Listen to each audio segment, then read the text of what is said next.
आप देख रहे हैं अल्फा डिफेंस हिंदी में आपका स्वागत है। आज के इस वीडियो में हम लोग बात करने वाले हैं चाइना के नए यूएवीज के बारे में और समझने की कोशिश करेंगे कि इस समय चाइना में किस तरीके का डेवलपमेंट चल रहा है। 2 दिन पहले हम लोगों ने Chinese president Xi Jinping, Bharat के प्रधानमंत्री नरेंद्र मोदी और रशियन प्रेसिडेंट व्लादिमीर पुतिन को एक साथ बात करते हुए देखा था, जो प्रैक्टिकली बाद में इंटरनेशनल न्यूज बन गई थी। लेकिन जैसे ही भारत के प्रधानमंत्री वापस आए हैं, चाइना में विक्ट्री डे की परेड हुई है, जिसमें काफी इंटरेस्टिंग चीजें बाहर निकल कर आई हैं। वैसे तो हमारी टीम की तरफ से कोशिश की जाएगी कि इन सभी सिस्टम्स के ऊपर डिटेल में बातचीत की जाए, और अगर वीडियो ना भी हो सके तो कम से कम हम लोग आर्टिकल करके इनके बारे में डिटेल में बातचीत करें। फिलहाल इस वीडियो के दौरान हम लोग बातचीत करने वाले हैं चाइनीज ड्रोन्स के बारे में और समझने की कोशिश करेंगे कि ये ड्रोन्स क्या हैं, इनमें क्या क्षमताएं हैं और एग्जैक्टली चाइना क्या करने की कोशिश कर रहा है।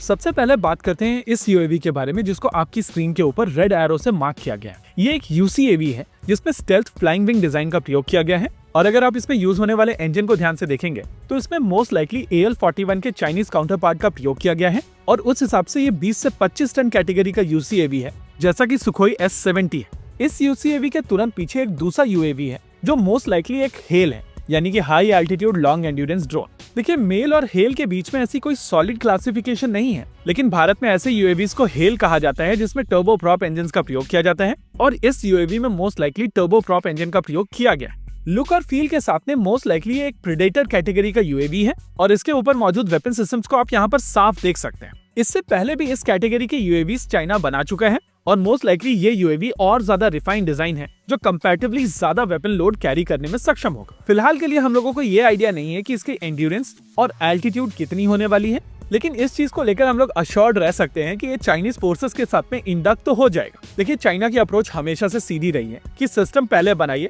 उसको अपने बेड़े में शामिल कीजिए, रिफाइन कीजिए और इम्प्रूव कीजिए। हर वो देश जिसके पास में इम्पोर्ट के ऑप्शंस नहीं होते हैं, वो एग्जैक्टली इसी अप्रोच का प्रयोग करता है, और चाइना एक नेक्स्ट लेवल एक्सेप्शन है, क्योंकि उनके पास में रशिया से इंपोर्ट करने का ऑप्शन था, फिर भी उन्होंने अपने खुद के सिस्टम्स बनाए हैं। इस यूएवी के पीछे 2 अलग अलग तरीके के लॉयल विंगमैन ड्रोन्स हैं, और लेफ्ट और राइट में जो दोनों ड्रोन्स हैं, इनके अलग एंगल से जब हम लोगों ने फोटोग्राफ्स देखी थी तो उससे साफ समझ में आता है कि ये 2 अलग अलग तरीके के सिस्टम्स हैं। मेरा मानना है कि ये दोनों एक ही प्रोजेक्ट के लिए 2 अलग अलग तरीके के प्रोटोटाइप्स हैं, और इवेंचुअली इन दोनों में से एक को सेलेक्ट किया जाएगा जो मास प्रोडक्शन में जाएगा। वैसे जो चीज मास प्रोडक्शन में नहीं जाएगी वो एक्सपोर्ट मार्केट में जाएगी, और आप सभी को पता है कि चाइना के एक्सपोर्ट मार्केट का सबसे पहला प्रोडक्ट कहाँ जाता है।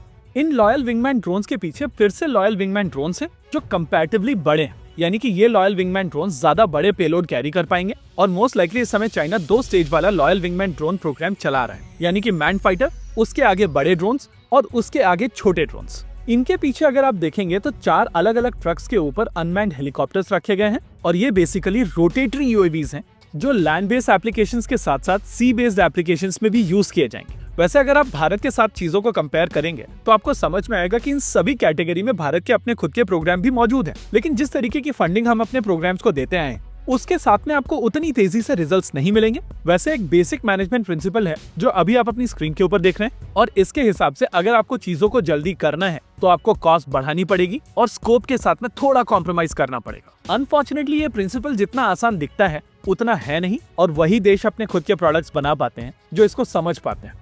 एनीवेज, अगर आप इन सभी यूएवीज को ध्यान से देखेंगे तो आपको समझ में आएगा कि हर एक कैटेगरी में भारत के अपने खुद के प्रोग्राम्स मौजूद हैं, लेकिन अनफॉर्चुनेटली हम लोग उनको मिशन मोड में एग्जीक्यूट करने की जगह पर टसल मोड में एग्जीक्यूट कर रहे हैं। अगर प्रोग्राम्स की बात की जाए तो घातक यूसीएवी, डीआरडीओ हिल, कैट्स वॉरियर 2 और आरयूएवी, यहाँ पर जरूरत केवल एग्जीक्यूशन को बेहतर करने की है, फंडिंग से लेकर डिलीवरी तक। इसी के साथ आज के इस वीडियो में रखते हैं केवल इतना ही। वीडियो को अंत तक देखने के लिए धन्यवाद। देखते रहिए अल्फा डिफेंस। जय हिंद।